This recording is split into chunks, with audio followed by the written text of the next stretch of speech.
Good morning all of you. जैसा कि हमने आपको आकृतियों को गिनने में पार्ट फर्स्ट वीडियो आपको यूट्यूब पे मिल जाएगा, जहाँ तक हमने उसमें समाप्त किया था आज उससे आगे हम शुरू कर रहे हैं। अगर आप वीडियो फर्स्ट आप आकृतियों को गिनने में नहीं देखे हैं तो एक बार ज़रूर देख लीजिएगा, फिर उसके बाद पुनः पार्ट सेकंड का वीडियो देखिएगा। हमने जहाँ तक पार्ट फर्स्ट में समाप्त किया था उसके आगे शुरू कर रहे हैं। हमने वीडियो पार्ट फर्स्ट में त्रिभुजों की संख्या ज्ञात करना बता रहे थे, आज उसी के आगे शुरू करते हैं। यहाँ पर लिखा है त्रिभुजों की संख्या ज्ञात करना। अब जैसे इसमें क्वेश्चन हमने लिखा, नीचे दिए गए चित्रों में कुल कितने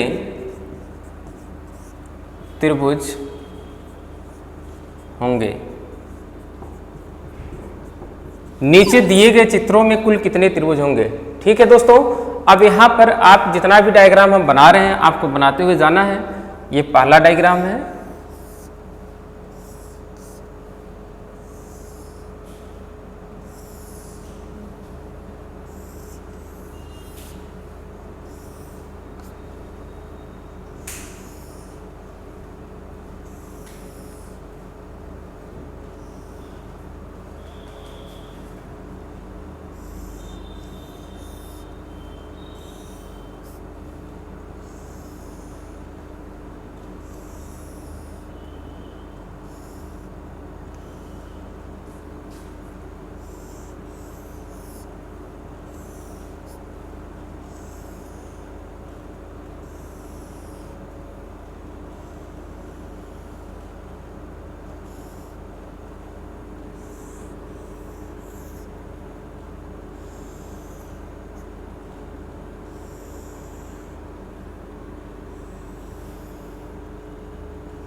ये 5 डायग्राम आप बना लीजिएगा। अब उसके बाद हम आपको समझाते हैं एक के बाद एक फिगर में आपका आंसर क्या होगा और कैसे उंगलियों पर गिन करके हम अपना उत्तर बता देंगे। ठीक है दोस्तों, अब यहाँ पर हमें त्रिभुजों की संख्या कैसे गिना जाएगा इसके बारे में बताते हैं।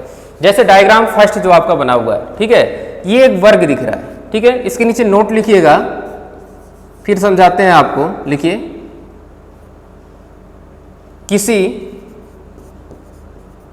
किसी वर्ग या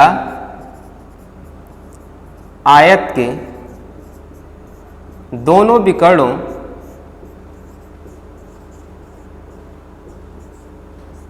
लिखें, किसी वर्ग या आयत के दोनों विकर्णों को मिलाने के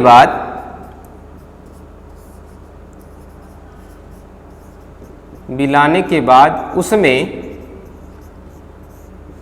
सदैव 8 त्रिभुज बनते हैं। सदैव 8 त्रिभुज बनते हैं। 8 त्रिभुज बनते हैं। दोस्तों ध्यान दीजिएगा, अब ये हमने इसके लिए नोट लिखाया है, इसके लिए नोट, इस फिगर के लिए, पहले डायग्राम के लिए, किसी वर्ग या आयत के दोनों विकर्णों को मिलाने के बाद सदैव कितने त्रिभुज बनते हैं? 8। यानी ऐसा डायग्राम कहीं भी दिखा, वर्ग या आयत, उसके दोनों विकर्ण यदि मिलाए गए हैं तो उसमें 8 त्रिभुज बनेंगे। आगे ध्यान दीजिएगा दोस्तों, अब इसमें 8 त्रिभुज कहाँ बनते हैं पहले काउंट करके भी बता दे रहे हैं, फिर आगे क्वेश्चन के बारे में हम जिक्र करते हैं। ठीक है दोस्तों, देखिए, ये हमारा पहला त्रिभुज है, ये दूसरा त्रिभुज है, तीसरा, इधर चौथा, फिर यहाँ से ये 5वां, फिर ये 6ठा, इधर ये 7वां, फिर इधर ये 8वां। यानी ऐसा कहीं भी डायग्राम दिखेगा तो हम उसमें बताएंगे कि हमारे आंसर कितने होंगे? 8 त्रिभुज होंगे। दोस्तों ये कुछ रूल होते हैं हमारे त्रिभुज गिनने के लिए। ये रूल आपको बड़े बड़े क्वेश्चन में अप्लाई करना होगा, ना कि इसमें आपको त्रिभुजों की संख्या उंगली पर बैठ करके यहाँ पर गिनना होगा, 1 2 3 4 ऐसे नहीं करना होगा। ये कुछ रूल है जो बड़े बड़े क्वेश्चन में अप्लाई होंगे, आपको तुरंत 10 सेकंड के अंदर, 20 सेकंड के अंदर आपको आंसर मिल जाएगा कितने त्रिभुज बनते हैं। इसके बाद ध्यान दीजिएगा, इसमें 8 त्रिभुज हैं। अब जहां पर दोनों विकर्ण का कटान बिंदु है, यदि वहां से हम किसी भी तरफ, चारों दिशाओं में किसी भी तरफ एक रेखा की यदि वृद्धि करते हैं तो सदैव 2 त्रिभुज की वृद्धि होती है। कितने त्रिभुज की वृद्धि होगी? 2 त्रिभुज की। यानी कि ये डायग्राम था, तो 8 था, एक रेखा की वृद्धि किए तो इसमें 10 त्रिभुज हो जाएगा। कितना हो जाएगा? 10 त्रिभुज हो जाएगा। इसमें देखिए 2 रेखाओं की वृद्धि हुई है, 2 यानी कि 8 और 2 10 और 2 12, इसमें 12 त्रिभुज हो जाएंगे। ठीक है दोस्तों, अब इसमें देखिएगा एक तीसरा भी रेखा आ गया, यानी कि इसमें 14 त्रिभुज हो जाएंगे, 14 त्रिभुज आएंगे। इसमें आपके चारों तरफ रेखाएं बढ़ गई, यानी कि इसमें कितने हो जाएंगे? 16 त्रिभुज हो जाएंगे। आगे ध्यान दीजिएगा दोस्तों, अब ऐसा डायग्राम कहीं पर दिखा, किसी वर्ग या आयत के दोनों विकर्ण को मिला दिया जाए तो पूछे जाए कितना त्रिभुज बनेगा, तो बताएंगे 8 होगा। इस तरह का डायग्राम होगा तो 10 होगा, इस तरह का डायग्राम होगा तो 12 होगा, इस तरह का डायग्राम होगा 14 होगा, और इस तरह का डायग्राम होगा तो 16 त्रिभुज होगा।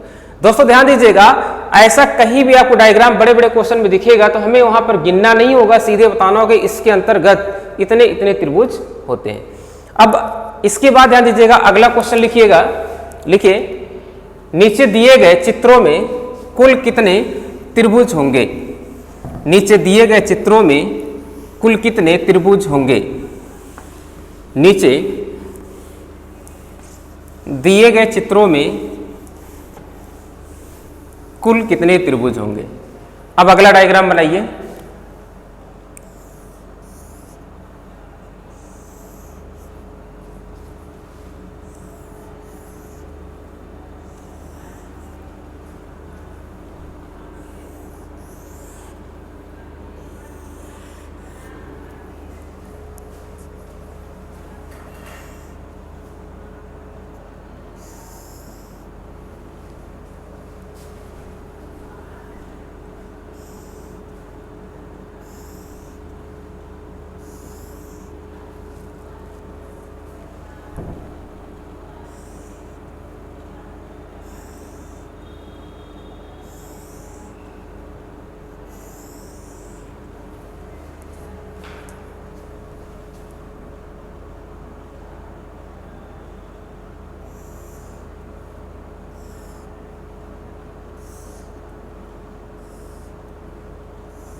ये तीनों डायग्राम बनाइए, डायग्राम फर्स्ट, सेकंड और ये थर्ड बनाइए। अब ध्यान दीजिएगा, अब इसके लिए भी फार्मूले होते हैं, हमें फार्मूला नहीं पढ़ना है। अभी तक एग्जाम में या तो ये डायग्राम पूछा गया है या तो ये डायग्राम पूछा गया है, अभी तक ये डायग्राम नहीं पूछा गया है। हम देख करके कैसे बता देंगे कि हमारा उत्तर यही होगा? दोस्तों ध्यान दीजिएगा, बस बेस काउंट करना है, आधारों की संख्या काउंट कर लेना है और बता देना है इतने उत्तर हमारे होंगे। जैसे जिसमें नंबर ऑफ बेसों की संख्या, यानी बेसों की संख्या 3 होगी, बेसों की संख्या 3 होगी, उसमें 13 त्रिभुज होते हैं। कितना होते हैं? 13। 3 बेस में 13 त्रिभुज, सीधे गिनिए बेस और बताइए 13 त्रिभुज होंगे। जिसमें नंबर ऑफ बेसों की संख्या 4 होगी, यानी बेस 4 होंगे, आधार की संख्या कितने होगी? 4 होगी, उसमें 27 त्रिभुज होते हैं। कितना होते हैं? 27 त्रिभुज होते हैं। दोस्तों ध्यान दीजिएगा, अभी तक एग्जाम में या तो ये पूछा गया या तो ये पूछा गया है, हो सकता है कि अगले एग्जाम में ये भी क्वेश्चन आ सकता है। यानी 3 में 13, 4 में 27। यदि नंबर ऑफ बेसों की संख्या 5 है, 3 4 5, बेसों की संख्या 5 होगा तो उसमें 48 त्रिभुज होंगे। कितने होंगे दोस्तों? 48 त्रिभुज होंगे। अब ध्यान दीजिएगा, नंबर ऑफ बेस में हम आंसर कितना करेंगे? 13। नंबर ऑफ बेस में नंबर ऑफ बेस में 3 है तो आप आंसर 13 करेंगे, नंबर ऑफ बेस 4 है तो 27 करेंगे, नंबर ऑफ बेस 5 है तो 48 त्रिभुज होंगे। दोस्तों ध्यान दीजिएगा, इसमें से एक मैं काउंट करके बता दे रहा हूं कि 48 त्रिभुज है कहां पे, मैं इसी को काउंट करूंगा कि 48 है कहां पे, बाकी ये दोनों मैं मिटा रहा हूं, इसमें बताऊंगा कि 48 त्रिभुज है कहां पे। आइए ध्यान दीजिएगा आप लोग,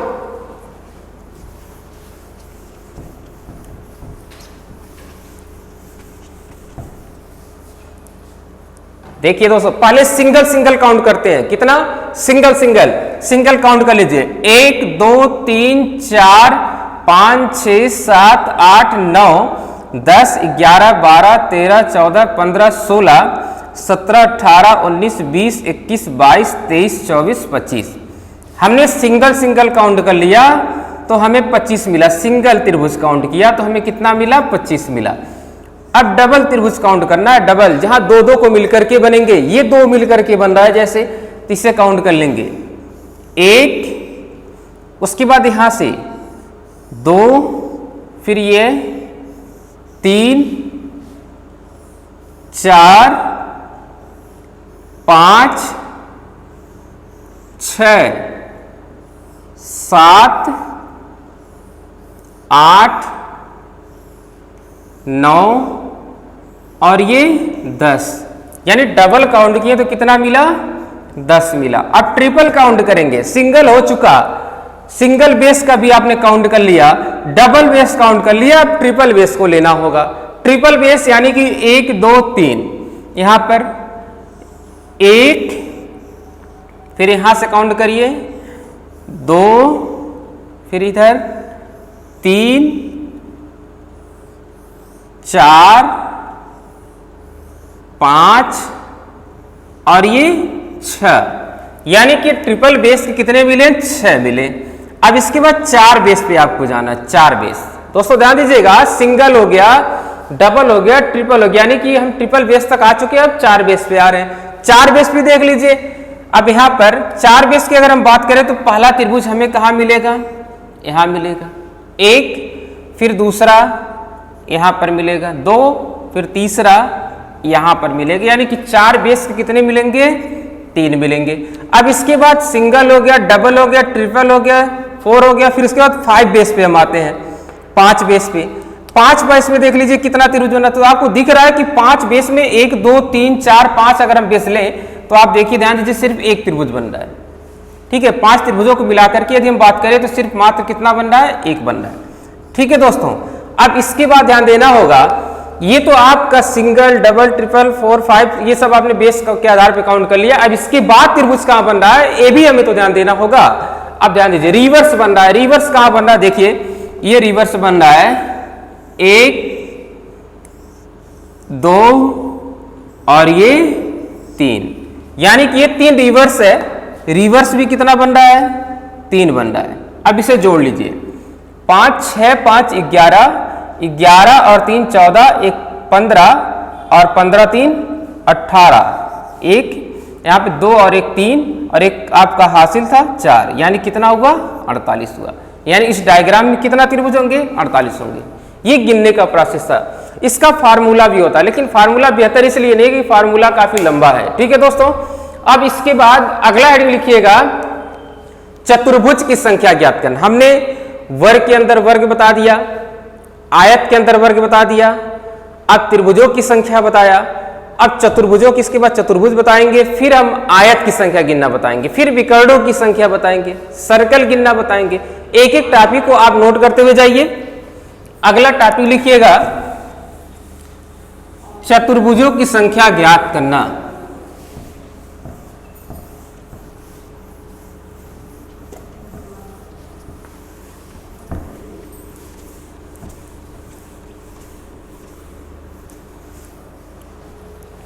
चौथा टॉपिक लिखिए,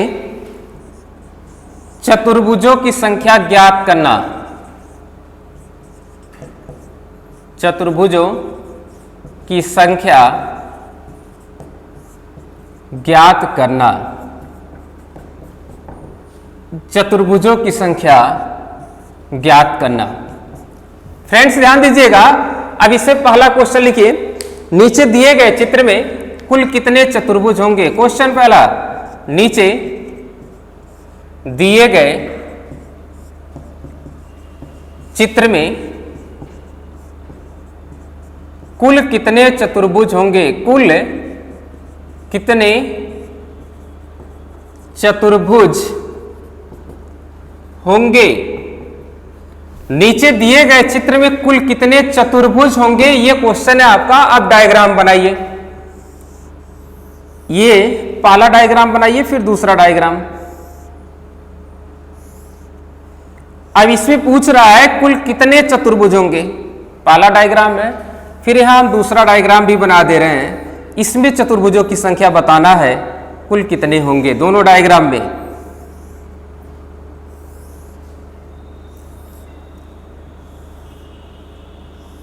दोनों डायग्राम में आपको बताना है कि चतुर्भुजों की संख्या क्या होगी। ठीक है दोस्तों ध्यान दीजिएगा, अगर ये वीडियो आपको अच्छा लगे तो लाइक शेयर कमेंट करना ना भूलिएगा। और इस वीडियो को पार्ट सेकंड वीडियो देखने से पहले हम उम्मीद करते हैं कि आप पार्ट फर्स्ट भी देखेंगे, उसके बाद आप पार्ट सेकंड देखिएगा, तब आपको समझ में आएगा कि हमने क्या इसे प्रोसेस कहां पर क्या बताया। ठीक है, अब इसमें चतुर्भुजों की संख्या बताना है। सबसे आसान तरीका, कोई फार्मूला नहीं, ऐसे फिगर दिखे तो हम एक झटके में 2 सेकंड में बता देंगे कितने चतुर्भुज है। कैसे, देखिए, जितने भी नंबर आप बॉक्स दोनों तरफ दिखाई दे रहे हैं सभी में आपको गिनती लिखना होगा। इधर भी 1 2 3 और इधर भी लिख देना होगा 2 3। ठीक है, अब ध्यान दीजिएगा दोस्तों, पंक्ति और स्तंभ दोनों तरफ गिनती लिखना होगा इसमें, कब, जब चतुर्भुजों की संख्या पूछी जाएगी। ठीक है, अब दोनों तरफ गिनती लिखने के बाद इसे ऐड कर देना होगा, जोड़ देना होगा। इधर जोड़ दिए 1 और 2 3 3 6 इधर आया और इधर भी जोड़ दिए, यानी इधर भी कितना आया, 6 आया।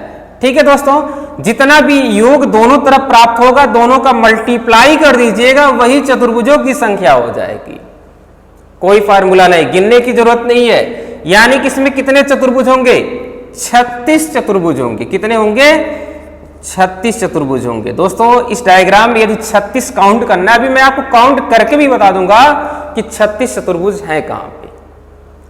लेकिन उसके पहले आप ध्यान दीजिएगा, अगर आपको सॉल्व करना है, समय बचाना है, तो आप नंबर ऑफ बॉक्स पंक्ति में और स्तंभ में दोनों तरफ आप जितने नंबर ऑफ बॉक्स दिखाई दे रहे हैं उसमें गिनती लिखेंगे और दोनों तरफ ऐड करके जितना भी आपको ऐड करने पे मिलेगा उसका मल्टीप्लाई कर देंगे, वही चतुर्भुजों की संख्या होगी। और सेम इसमें भी वही लागू होगा, 1 2 3 4 2 3 4, इसको जोड़ लीजिए।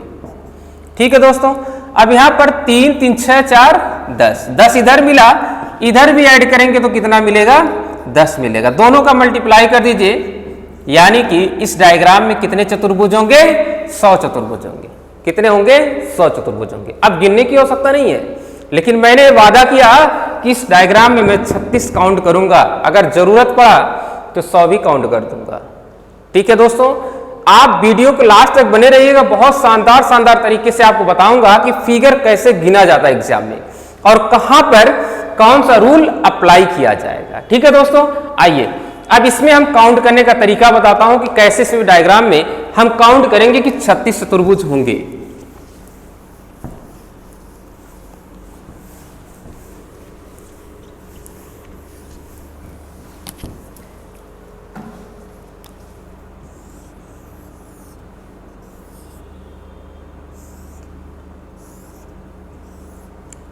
काउंट करने में सुविधा हो इसलिए इस डायग्राम को हमने 2 डायग्राम बना दिया, दोनों में दिखे कि मैं कहां काउंट कर रहा हूं।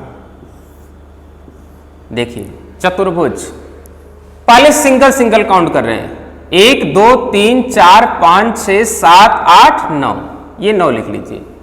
9 के बाद अब इसमें डबल ले लीजिए, 2 इधर 2 इधर, यानी कि 1 2 3 और ये 4, ये जोड़ लीजिए 4।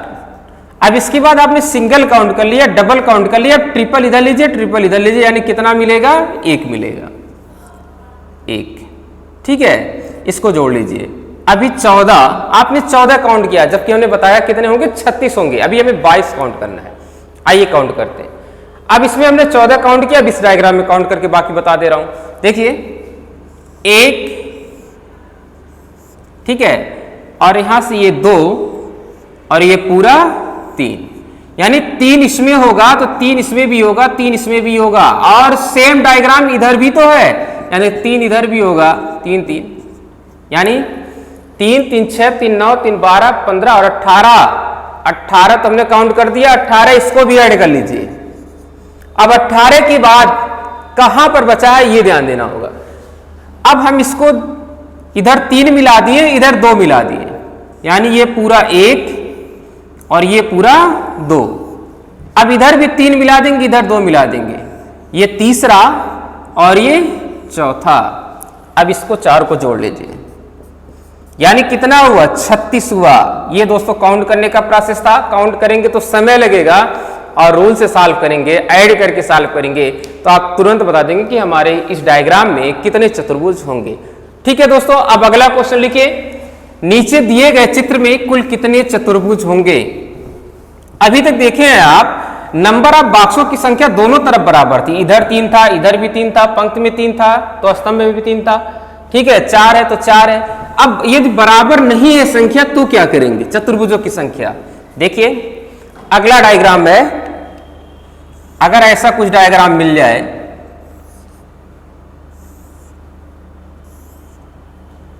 जिसमें आपका पंक्ति और स्तंभ बराबर ना हो, देखिए इधर 4 हो गया और इधर 3 हो गया, तो भी आपको अपना रूल नहीं बदलना होगा, सेम रूल यहां पर भी लागू होगा। यानी बॉक्सों में आप गिनती लिखेंगे 2 3 4 2 3, ठीक है, इधर से ऐड कर लीजिए, यानी इधर ऐड करेंगे तो 10 होगा, इधर ऐड करेंगे तो 3 2 5 और 1 6 होगा, मल्टीप्लाई कर दीजिए, 10 छक्का 60, यानी इस डायग्राम में कितने चतुर्भुज होंगे, 60 चतुर्भुज होंगे। दोस्तों ये चतुर्भुज भी हम उम्मीद करते हैं कि आप वर्ग गिनना सीख गए, त्रिभुज गिनना सीख गए, चतुर्भुज गिनना सीख गए। अब आयत की संख्या आपको बताएंगे कि आयत की संख्या कैसे गिनते हैं। ठीक है दोस्तों, अब अगला टॉपिक लिखिएगा 5वां, आयतों की संख्या ज्ञात करना। 5वां टॉपिक लिखिए, आयतों की संख्या ज्ञात करना। लिखिए, आयतों की संख्या ज्ञात करना, आयतों की संख्या ज्ञात करना, आयत। ठीक है दोस्तों, अब इसे क्वेश्चन पहला लिखिए, नीचे दिए गए चित्र में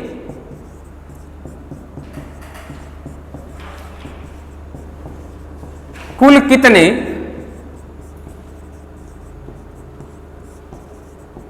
आयत होंगे। नीचे दिए गए चित्र में कुल कितने आयत होंगे, आयत की संख्या बताना है। तो इसमें आप ये डायग्राम बनाइए, 2 डायग्राम।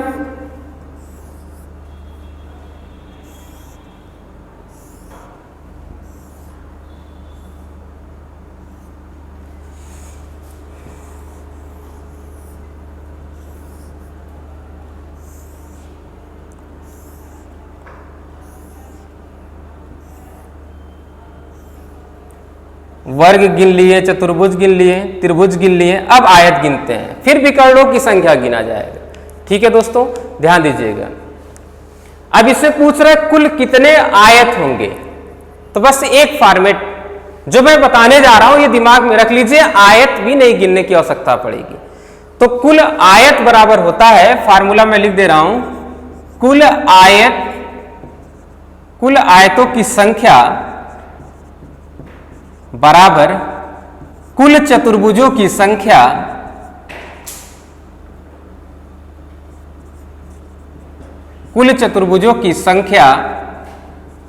माइनस कुल वर्गों की संख्या, ये फार्मूला है। कुल आयतों की संख्या बराबर कुल चतुर्भुजों की संख्या माइनस कुल वर्गों की संख्या, ये फार्मूला है आपका। चतुर्भुज भी गिनने आता है आपको, वर्ग भी गिनने आता है, तो आयत भी इसी फॉर्मेट से सॉल्व हो जाएगा। मैंने चतुर्भुज जैसे इस फिगर में बताना कुल कितने आयत होंगे, तो सबसे पहले चतुर्भुज आपको काउंट करना होगा, फिर वर्ग काउंट करना होगा, फिर चतुर्भुज से वर्ग घटा देना होगा, तो आपको कुल आयतों की संख्या पता चल जाएगा। हमने बताया था कि चतुर्भुज, अभी जस्ट इसके पहले टॉपिक में मैंने बताया चतुर्भुज कैसे गिनते हैं। दोनों तरफ बॉक्सों में नंबर लिख लीजिए और ऐड कर दीजिए, ऐड कर दीजिए 6 होगा, और इसमें ऐड कर दीजिए, इधर भी 6 होगा। अब दोनों का मल्टीप्लाई कर दीजिए, 6 गुणे 6, यानी कि इसमें 36 चतुर्भुज होंगे ना, 36 चतुर्भुज होंगे। अब जब 36 चतुर्भुज होंगे तो वर्गों की संख्या, वर्गों की संख्या के लिए हमने बताया था जितने भी नंबर आप बॉक्स एक तरफ लिखे हैं, यदि बॉक्सों की संख्या दोनों तरफ बराबर पंक्ति और स्तंभ में जिधर जितने भी बॉक्स में आप नंबर ऑफ संख्या लिखे उसका वर्ग करके जोड़ दीजिए, यानी 1 का स्क्वायर, 2 का स्क्वायर, 3 का स्क्वायर। 1 का स्क्वायर 1 होगा, 4 होगा, 9 होगा, 9 1 10 और 4 14, यानी वर्गों की संख्या आपको 14 मिला, तो यानी 36 माइनस 14 आपको 22 जो मिला, यही हमारे कुल आयतों की संख्या होगा। दोस्तों ध्यान दीजिएगा, हम उम्मीद करते हैं कि आपको समझ में आया होगा। अब इस प्रोसेस को इसमें आप लागू करेंगे तो भी आंसर आप कुल आयतों की संख्या मिल जाएगी। दोस्तों उम्मीद करते हैं कि आपको यहां तक सारी बातें समझ में आई होंगी। अब नेक्स्ट वीडियो में हम आपको अच्छे अच्छे क्वेश्चन इसमें कैसे सॉल्व होंगे, विकर्णों की संख्या ज्ञात करना बताएंगे। आप वीडियो के लास्ट तक जरूर बना रहा करिए, ठीक है दोस्तों। और अगर वीडियो अच्छा लगे तो लास्ट में शेयर, लाइक, कमेंट करना ना भूलिएगा। तब तक के लिए, अगले वीडियो के लिए, तब तक के लिए जय हिंद दोस्तों।